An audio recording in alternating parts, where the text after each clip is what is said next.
Good morning. I'm really not happy today because the Johnson government has decided to put England into a third lockdown. And that's also happened in Scotland and Wales and Northern Ireland as well. And it's completely unnecessary, and it's going to continue the destruction of our civil liberties, the destruction of our economy and small and medium sized businesses, our children's education, our mental health, and our physical health, where people can no longer get treatment for things like heart disease and cancer, where they would have got that treatment normally. There's absolutely no need for a third lockdown because there is no raging mutant pandemic, which is what we're being told is happening. We've been told all year that there is a terrible coronavirus stalking the land. Well, there is SARS-CoV-2, and it's a little bit more virulent than a normal coronavirus. 99.7% of people, however, can fight it off with their own immune systems. And the 0.3% of people who sadly can't fight it off, the average age of those people is 83. So almost everybody who's under 60 does not succumb to SARS-CoV-2 and COVID-19.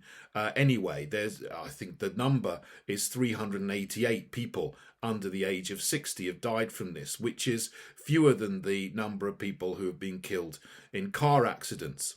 But nevertheless, we have a mainstream media and a government and psychologists in these panels behind the government who continually perpetuate a fear narrative to get us all scared of something that we shouldn't be scared of.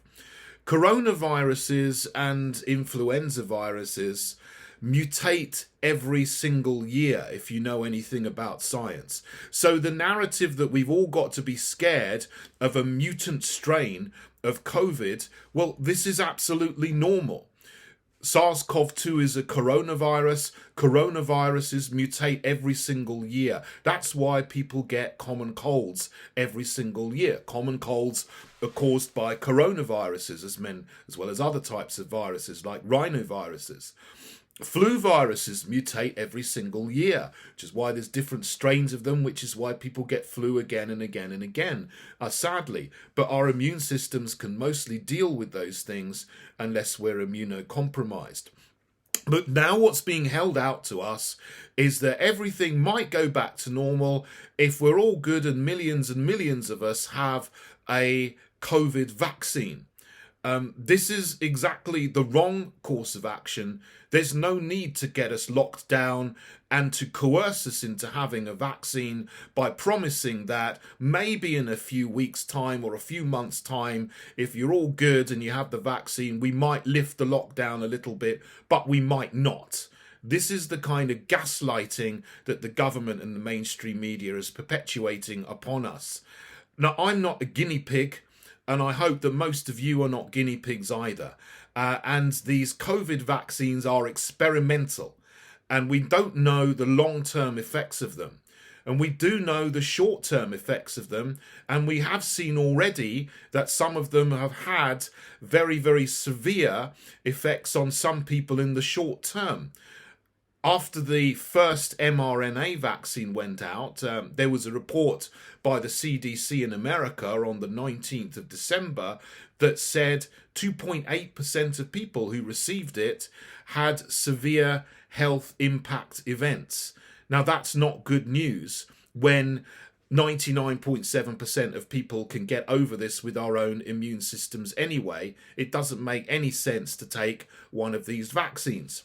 So I certainly won't be taking any experimental mRNA vaccines. And neither will I be taking the Oxford vaccine, which is essentially genetically modified chimp virus. And I wouldn't recommend anyone would take that either. However, if you want to, it's your choice. And the important thing is that people have a choice to take that. And you shouldn't be coerced individually, and nor should you be coerced collectively with a lockdown that says we're going to stay in it and carry on destroying the fabric of our society until enough people take the vaccine to maybe get out of it. So I certainly do not agree that this is the right course of action, and I certainly don't think either that Tony Blair should be put in charge of distributing vaccines to millions and millions of British people.